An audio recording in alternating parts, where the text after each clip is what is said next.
Selamat siang, Ibu Sinta Arya. Pejabat hari ini mengadakan diskusi publik dengan tema komunis dari sudut pandang perspektif agama. Nah, pejabat ingin menghadirkan siapa dalam diskusi publik kali ini?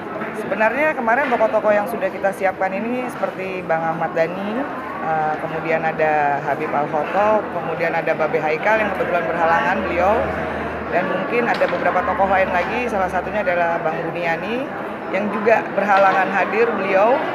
Kemudian ada Fahri Hamzah, kemudian Fahri Harun yang juga sama pada hari ini juga beliau sedang ada berhalangan. Apa yang ingin disampaikan kepada publik tentang diskusi perspektif komunisme dari perspektif agama dan Pancasila? Ya, sebetulnya kalau dilihat dari sudut pandang perspektif agama, apapun bentuknya, komunis apapun, baik itu Karl Marx ataupun Leninisme, itu sebenarnya tidak sejalan. Karena mereka lebih kepada sosialis agamanya ketimbang kepada agama perspektif lebih idealisnya. Kenapa? Karena saya katakan bahwa tadi yang sudah diulas oleh Ketua Umum pejabat sendiri, bahwa komunis ini tidak berdasarkan kepada ketuhanan. Ketuhanan itu mungkin bagi mereka hanya sebagai figur, sehingga yang sekarang dibumingkan ini adalah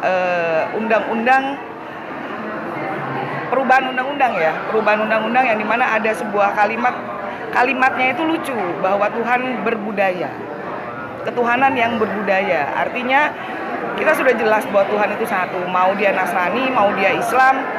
Yang kebetulan di belakang saya juga adalah rekan-rekan dari non-muslim, juga ada, dari muslim pun ada. Itu tidak mendukung adanya komunis. Jadi dari perspektif agama bukan hanya umat Islam, tapi umat-umat lainnya non-Islam pun bergabung pada diskusi publik saat ini? Ya, betul.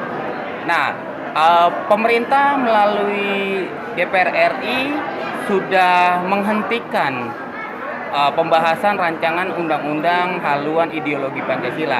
Apakah aksi ini lanjutan dari aksi kemarin atau ini memang disuarakan secara bersama-sama?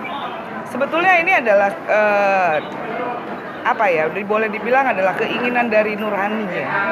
Karena kita ini di Indonesia. Kita bukan di Amerika, mungkin Amerika, Rusia mungkin masih bisa menerima, ataupun mungkin Cina. Tapi kalau Indonesia, yang nama ideologi tetap Pancasila, ketuhanan yang Maha Esa. Satu, yang kedua, Indonesia punya sebuah ideologi yang tidak bisa diganggu-gugat, yang dimana itu sudah diatur di dalam Undang-Undang Dasar 45 dan juga TAP MPR, yang boleh dibilang perubahan undang-undang ini kan sebetulnya lucu bagi kami semua gitu. Polemik-polemik yang terjadi di Indonesia, apalagi mengenai perubahan haluan ideologi Pancasila. Yang kemarin yang saya pikir ini adalah kelanjutan daripada perubahan dari pilar. Yang tadinya Pancasila ini adalah dasar, kenapa harus berubah menjadi pilar yang kemudian sekarang dirubah kembali? Padahal Pancasila itu sudah final. Artinya bukan hanya pejabat, tapi saya rasa seluruh lapisan masyarakat pun akan menolak itu. Baik, apa pesan-pesan kepada para pendukung untuk menolak rancangan undang-undang HIP ini? Batalkan.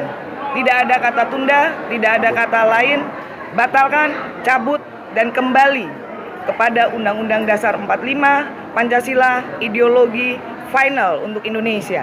Terima kasih.